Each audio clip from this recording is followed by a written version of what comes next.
This is Tim here from Your Six Studios. Today in this video I'm going to show you how to use and connect a USB drive to your LG TV. So I just have this USB drive right here and I have it formatted EXFAT.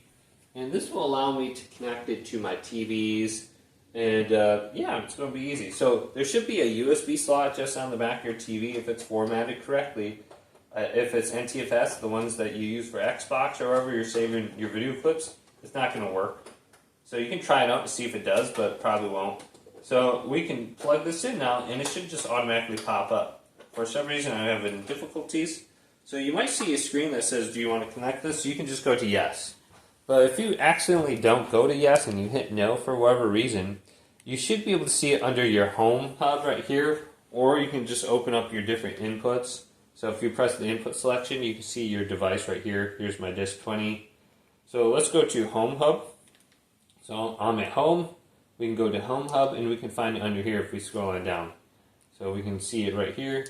And we can open up my USB now.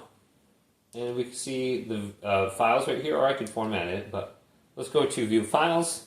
And this is everything I have on here. I think I should have more on here. But here's my head. So you can see what I look like. So you got me right there. So it's very easy to view your files and stuff from your USB device once you plug in on your LG TV.